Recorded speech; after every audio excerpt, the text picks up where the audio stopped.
Well, hey guys, my name is Josh, and I am pastor in the Chesterfield, Michigan area, and like everybody else, doing Facebook Live stuff right now. And so, my goal and desire is to be able to share things that are encouraging, uplifting, maybe a little bit challenging. I would say probably my main audience are people who are familiar with the Christian faith.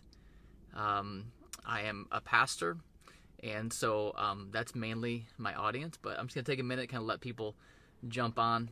GJ and Kat, it's great to see you guys. Great to have you watching today and being a part of this broadcast. I'm going to let a few more people jump on as we get started. Angela, it is great to have you on with us again today. Good to see you guys. Rosalie and Landis family, I see you guys jumping on. Great to have you with us. Go ahead and like, and I want to encourage you guys to post in the comments, say hi to each other. We'll wait just another minute before I kind of get to the meat of what we're talking about today. We are changing things up, and I am randomly coming to you live from random places, pretty much just in Chesterfield, Michigan. So I want you guys to post in the comments, and I want you guys to guess, where do you think I am right now? If you know the answer, because I told you or something, don't cheat, don't post it, but I want you guys to guess, where do you think I'm coming to you live from right now? Go ahead and post in the comments. We'll wait just a minute as we get started. This is something that we're calling, as our church is calling, 5-Minute Faith, and the goal is to boost your faith every day at noon, Monday through Friday. Me or one of our church leaders is going to bring to you guys a short devotional. So I hope that this devotional finds you doing well, and we'll jump into the main content. Ooh, Olive Garden. That's a really good guess, Rosalie. Really good guess. Maybe not. So a hint. Let's see. Man, today's topic is going to be controversial. I'm not joking about that. It has to do with some stuff in recent events. Really mainly yesterday, some things that happened in our capital. Those are some clues. I see some guesses getting warmer. No, not Stony Creek. I do have my bike with me, but I'm not at Stony Creek. Rosalie, I'm not even gonna mention that one. Not the courthouse. Kat was fairly close in her comment. All right, so yeah, let me get started with our 5-Minute Faith devotional today. And like I said, we've been doing this for a few weeks. We're about 3 weeks into a 4-week kind of stay in or shelter in order here in Michigan. And I just got, to be honest with you, I got tired of sitting in my home office, talking to people. I wanted to get out, and I wanted to try to do something a little bit more with this 5-Minute Faith devotional. And so I am actually sitting in the parking lot at the Chesterfield Police Department in Chesterfield, Michigan. And so if you see me cut the broadcast really, really quickly, you'll know what happened. We've always joked that it's not an evident party until the police show up. And so, but we appreciate what the Chesterfield PD does, and so many like them. So I'm going to actually read today. Because I want to make sure that the content that I share is helpful. And so when I can write it out, it just helps me so much more. So let me just read this to you, and I'll share this with you. I'll be reading a little bit. So like I said, my goal is to encourage people. Not everyone's at home right now. A lot of people are out and about working and taking care of people. Yesterday we focused on those in healthcare, and a ton of people are serving in healthcare right now. They are in dangerous situations. Frontline stuff, honestly, I wouldn't want to be in those situations if I didn't have to be. So I just want to say thank you to all of you who are serving in healthcare. We are definitely praying for you.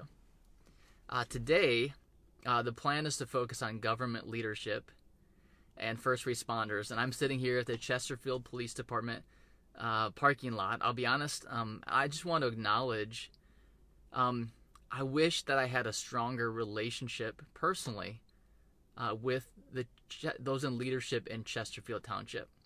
I'm a pastor in the community, and I wish that I had a stronger personal relationship with those here. Some of it, I'm a dad, I'm busy, I just don't have the time to do it.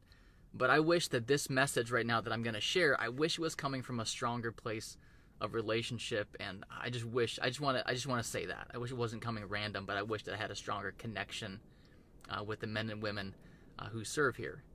So I just want you to know, if you're part of law enforcement, part of leadership in government, I just want you to know that we truly are here for you. That we are here for you, and we're here for the good of our community together. And I just want to say thank you for all that you're doing, especially right now. We're praying for your safety and your protection as you serve. And what I want those who are watching to do right now is, if you know somebody who serves in the military, police, fire, rescue, first responders, I want to encourage you to tag them or to mention them in the comments. If you don't feel comfortable doing that, I would encourage you to maybe make your own post later today. But today we're focusing on thanking people who are out serving the public, putting their lives on the line, putting their health on the line. Today we're focusing on law enforcement, first responders, so police, military, those types of roles, fire, those types of roles. So I just want to say, though, to all of you who are serving, thank you for what you're doing. So as followers of Jesus, what I want to talk to you about today is, what does it look like in our lives to be submitted to authority? And I want to read to you from 1 Peter, and then we'll dive into the topic.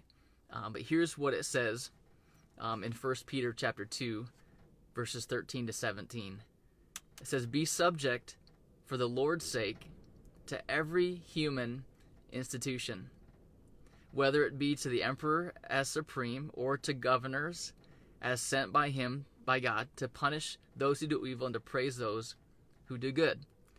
For this is the will of God, that by doing good you should put to silence the ignorance of foolish people. Live as people who are free, not using your from the Chesterfield Police Department parking lot." And I think today's is going to be a little bit longer form broadcast, because I want to share with you some things, and I'm talking about what does it look like as followers of Jesus to be submitted to leadership, especially state and federal leadership, in a time like this. And I honestly had this planned before things happened yesterday in Lansing, but to give you context, we're in week 3 of a 4-week kind of shelter-in season. I know many people who can't work right now because their work is not considered essential. The goal is to keep people safe, but at the same time, there's ramifications, and there's huge implications for what that means economically and in so many other ways for us. And if you don't know, yesterday in Lansing, there was this huge kind of gathering of people to kind of clog up the streets. They called it Operation Gridlock. And so I want to talk about that a little bit today. As followers of Jesus, what does it look like, and what does it mean to live in the culture and society that we do, but still be followers of Jesus? And so what do we do? I want to just share a couple of things. And yeah, I'm reading this. I want to make sure that I say what I want to say. So here's a couple of things, a couple of thoughts from Scripture on this. First of all, we are called to submit to leadership.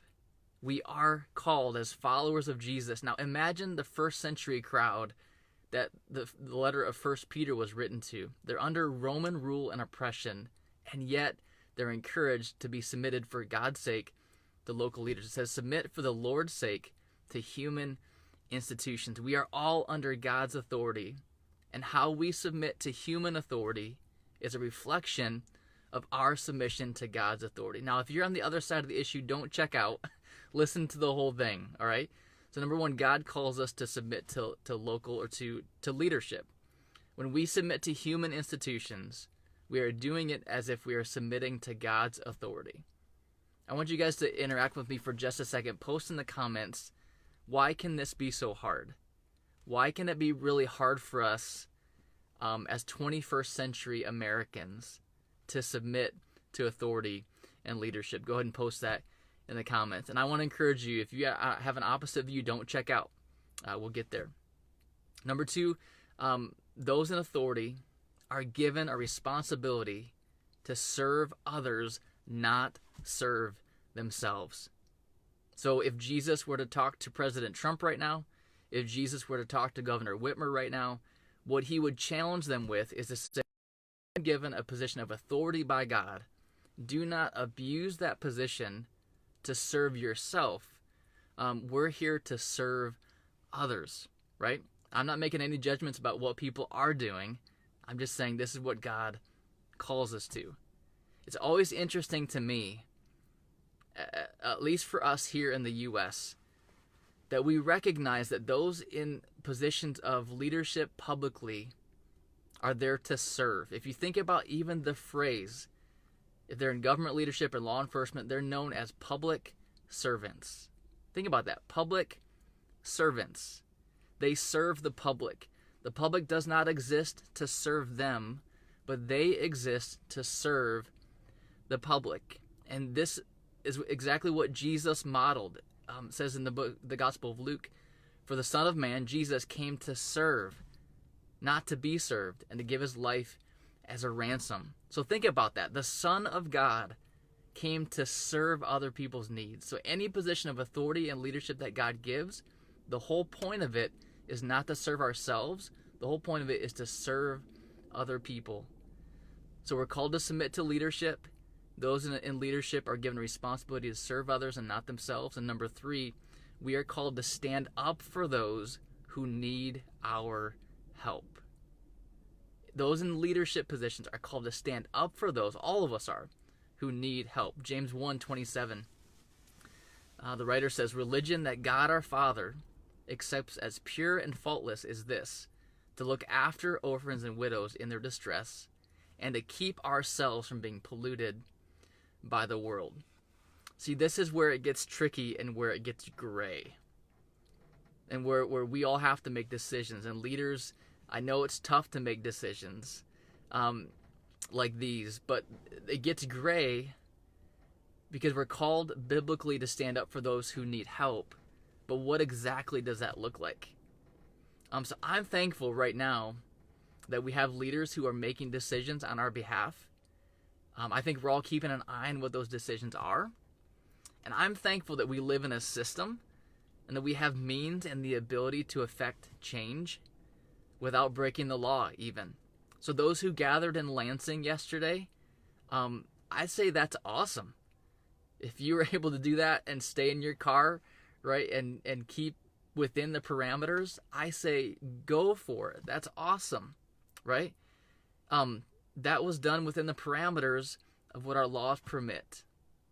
To be honest with you, that's kind of an easy scenario, right? But it gets more challenging when things clash. So as followers of Jesus, when we see something that God says that's different than what our culture says and what our laws say, that's when it gets even more challenging. Let me read those verses again from 1 Peter. 1 Peter 2:16 and 17. It says that we are called to live as people who are free, not using our freedom to cover up evil, but living as servants of God. So our first priority as followers of Jesus is not to the governments and systems of the society that we live in. Our first priority is to the kingdom that God has set up. And we happen to live within another system, and as long as those are working together, not contradicting what God has called us to do, then things are good. But we're called to live as servants of God. All of us are. So here's what I want to say as I kind of wind down a little bit today. I just want to say this. For those in a position of leadership and authority, I just want to say thank you. I pray that the presence of churches and of followers of Jesus would make your job easier and not harder. I pray that we would help set an example and tone in our communities for what it means to be a servant of others and not those who serve only our own interests. And I pray that we can continue to work together for the good of our communities and for those that we serve. And I pray that by doing so, by working together, Christ may be glorified in our lives. I want to say something real quickly to those of us who are under leadership. What a great reminder that we are all under authority and the leadership of God. We are all under God's authority. And what a great thing that we get to be a part of in American democracy. And leadership is not something to rebel against, but it's something that God has given us for support and a framework for our own thriving. For us, here are two things I want to challenge us to keep in mind. Number one, I want to challenge all of us to keep in mind that we are not to have a rebellious heart toward leadership. If there are specific things that we need to address and speak up about, that's one thing. But as a general rule, we should be careful to maintain a heart that is not rebellious toward leadership. At the end of the day, this is a reflection of our heart toward God, and we are people under God's authority, and under authority. We are people in authority, but under God's authority. The second challenge I want to give to us to keep in mind is this, that we are to be an advocate for those who need an advocate. In the ultimate act of grace, Jesus becomes our advocate to God the Father, and he pleads with God on our behalf, something that we couldn't plead for ourselves. So Jesus goes to God and advocates for us. So the Bible does give us some directions right here. The Bible speaks of two very specific areas that we are, as followers of Jesus, are to advocate for. We are to speak up for two specific groups of people. Number one, we're to speak up for children. We are to be an advocate, especially for children. Children still don't have the same voice and privileges in our culture that we do as adults. And we are to advocate for children. This is especially true in abuse situations, neglect situations, or abandonment. This is especially true in foster care and adoption. And as controversial as it is, I include the unborn in this category. That we are to advocate for children. And as it relates to the unborn, let me just say this real quickly. Culture wants to put us in one of two categories. Either you're for women and against the unborn, or you're for the unborn and against women. I refuse to let culture put me into those categories. Here's what I am. I am not against women, and I am not against the unborn. I am for both. So we are called to advocate for children. Number two, we are called to advocate for widows, the Bible says. This is where it gets tricky. Does it mean that we're to advocate for those who've lost husbands? The answer is yes, we are. Does it mean in our day that we're called to advocate for single moms and single dads? I think the answer is yes. Does it also mean that we're to advocate for those who lack support and the help that they need to function and thrive in society? The answer is yes. So this could mean economically, this could mean socially, it could mean relationally, it could mean emotionally, mentally, politically, and even spiritually. Our job as followers of Jesus is to be an advocate for change on their behalf. So whether that means driving to Lansing and being a part of a peaceful demonstration like Operation Gridlock, then absolutely, go do that, be a part of that. But I also want to challenge us as followers of Jesus. Even more importantly, I want to challenge us that we would pony up personally to be involved in supporting the unborn, the marginalized, and the unsupported in our society. That we would advocate, but also that we would step up and do something ourselves about it. So right now, if you're concerned about the economic condition of some of the workers in our culture in the state of Michigan, yes, we need to challenge government on these things. We need to advocate, and you'll have to sort through whether we advocate for the health of our seniors or we advocate for our economy, and they're both important. You need to sort that out. But I also want to challenge you personally. What are you personally doing to help somebody in need right now? What are you personally doing to advocate for those who don't have a voice? What are you doing to personally get involved? I believe if leaders will recognize that we are in authority, but under God's authority, and if we will recognize as followers of Jesus and followers of leadership that the way we follow leaders is a reflection of our God, and if all of us in society will recognize that we are here to serve each other and the good of those we serve, then I believe we will see some pretty amazing things that happen. Let me say that last paragraph one more time. I believe that if leaders and people in positions of authority will recognize that we are in authority, but we are ultimately under God's authority, and if we will recognize as followers, those under human authority, that the way we follow our leaders is a reflection of our God, and if all of us collectively will recognize that we are here to serve each other and the good of those we serve, I believe we will see amazing things happen. So I'll wrap up with this. To all of those serving the public right now, thank you. Thank you for what you do. Thank you for the sacrifices that you make. Thank you for the hours that you put in and the ways that you lay your life on the line for the rest of us. Thank you for responding to the high calling of leadership.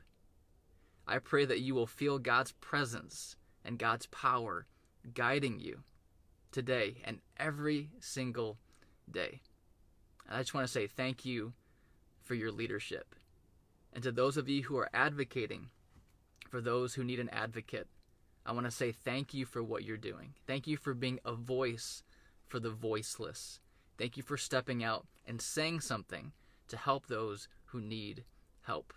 And God, I pray for the wisdom for all of us to be able to discern the difference in which situations need our advocating and which situations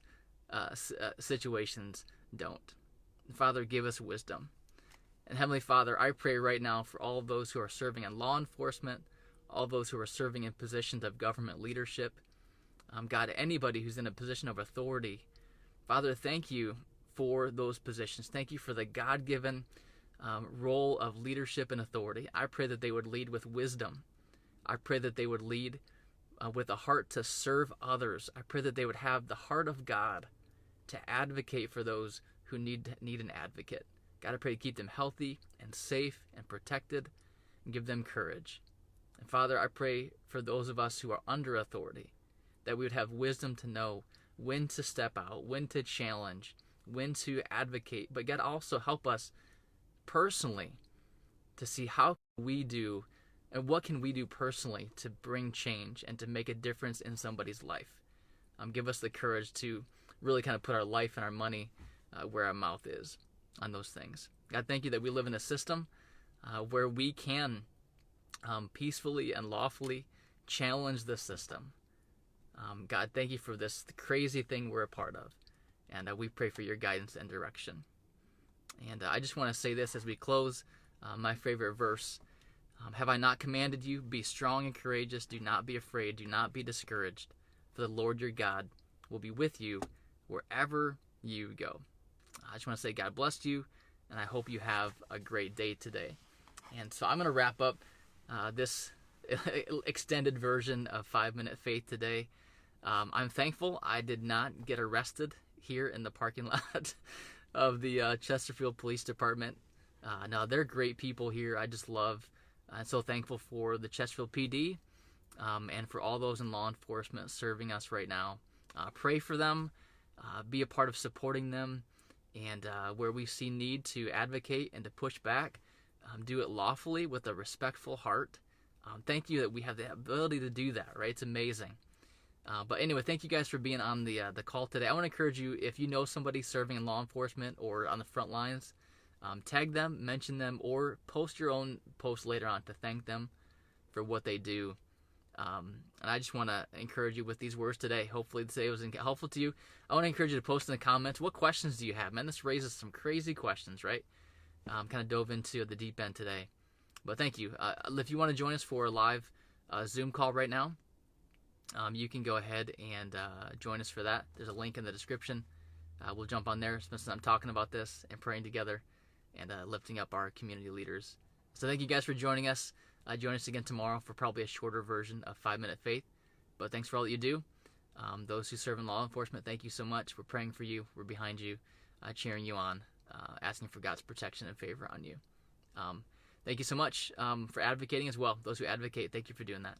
I love you guys. We'll talk to you soon. Take care.